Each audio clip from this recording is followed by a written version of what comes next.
Hello everyone. இன்னைக்கு first sentence. இங்கே என்ன நடக்குது? இது எப்படி கேட்போம்?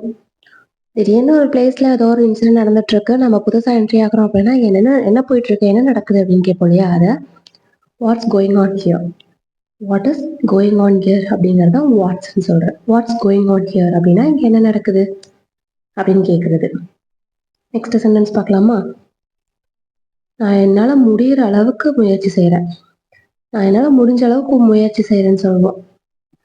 யாராச்சும் நம்ம ஹெல்ப் கேட்கும் போதோ இல்லை ஒரு விஷயத்த நம்ம பெஸ்ட்டு கொடுக்கணும்னு நினைக்கும் போதோ அப்படி சொல்லுவோம். அதை ஐ எம் ட்ரைங் மை பெஸ்ட்ன்னு சொல்லலாம். அடுத்தது, இது ஒன்றும் என்னோட வேலை கிடையாது அப்படின்னு சொல்றது எப்படி சொல்லலாம்? இது என் வேலை கிடையாது அப்படிங்கிறத எப்படி சொல்லலாம் அப்படின்னா, this is not my work. This is not my work அப்படின்னா இது என்னோட வேலை கிடையாது அப்படிங்கிறது. இதுவே அது என்னோட வேலை கிடையாது அப்படிங்கிறத தட்ஸ் நாட் மை ஒர்க் அப்படின்னு சொல்லலாம். எதையாச்சும் உளராத, எதையாச்சும் உளராத, இது எப்படி சொல்லலாம்?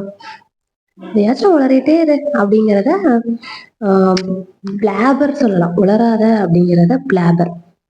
எதையாச்சும் உளராத அப்படிங்கிறத don't blabber anything. Don't blabber anything அப்படின்னா எதையாச்சும் லூசுத்தனமா உளறிட்டு இருக்காத அப்படின்னு சொல்லுவோம் இல்லையா? அதான் நான் உளறிட்டேன் அப்படிங்கிறத ஐ பிளாபர்ட் அப்படின்னு சொல்லலாம். அவ அங்கேயும் இல்லை. இந்த சென்டென்ஸ் எப்படி சொல்லலாம்? ஒருத்தர் தேடிட்டு இருக்காங்க, அவ அங்கேயும் இல்லை அப்படின்னு சொல்றாங்க அப்படின்னா she is not there as well. She is not there அப்படின்னா அவ அங்க இல்லை. ஆஸ் வெல் அப்படின்னா அங்கேயுமே இல்லை அப்படின்னு சொல்றது. அவ இங்க வந்தானா, அவன் இங்க வந்தானா, இல்ல அவ இங்க வந்தாளா, இது எப்படி கேட்கலாம்? அவ இங்க வந்தானா அப்படிங்கிறத எப்படி கேட்கலாம் அப்படின்னா, ஸோ இது கொஷினிங் இல்லையா? ஸோ கொஷின் பண்ணும்போது டிட்டை ஃபர்ஸ்ட் போட்டுக்கலாம்.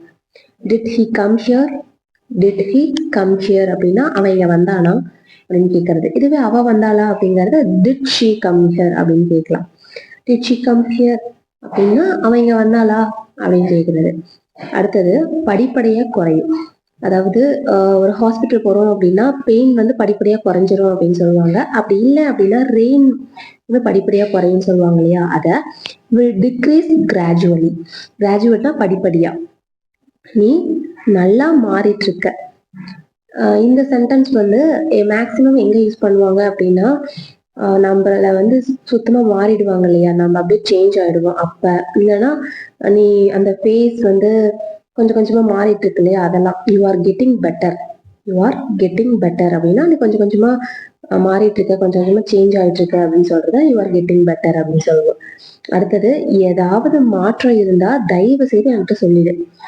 இது இப்போ யாருக்காச்சும் ஒருத்தருக்கு எக்ஸாம்பிளுக்கு சொல்றேன், ஒரு ஆன்ஜியோ பண்ணியிருக்காங்க அப்படின்னா டிஃப்ரெண்டா தெரிஞ்சா என்கிட்ட சொல்லு, நாம பண்ணிடலாம் அப்படின்னு சொல்லுவாங்க. அதை please let me know if anything changes. Please let me அப்படின்னா லெட் மீ நோ அப்படின்னா என்கிட்ட தயவு செய்து சொல்லு அப்படிங்கிறது. இஃப் எனிதிங் சேஞ்சஸ்னா ஏதாச்சும் மாற்றம் ஆச்சுன்னா என்கிட்ட தயவு செய்து சொல்லிடு, மறைக்காத அப்படின்னு சொல்றது. இல்லை இதை நிறைய சுச்சுவேஷன்ல யூஸ் பண்ணலாம். இந்த யாராச்சும் ஒருத்தர் மறைக்கிறாங்க அப்படின்னா ஏதாச்சும் உன் உடம்புல மாற்றமா இருந்துச்சுன்னா சொல்லு, ஹாஸ்பிட்டல் போகலாம் அப்படின்னு சொல்றது. இல்லை குழந்தைங்களுக்கு ஃபீவர் இருந்தாங்கன்னா ஏதாச்சும் சேஞ்சஸ் இருந்தா சொல்லு, உடனடியாக கிளம்பிடலாம் அப்படிலாம் சொல்லுவாங்க இல்லையா? அதுதான் லெட் மீ நோ அப்படின்னா எனக்கு தெரியப்படுத்து அப்படின்னு சொல்றது. இந்த மாதிரி டெய்லி யூசிங் சென்டென்சஸ் நம்ம சேனல்ல டெய்லி போஸ்ட் பண்ணிட்டு இருக்கோம். மறக்காம பிளேலிஸ்ட் போய் செக் அவுட் பண்ணி பாருங்க. மறக்காம சேனலை சப்ஸ்கிரைப் பண்ணி வச்சுக்கோங்க. Stay tune for next video. Tata bye.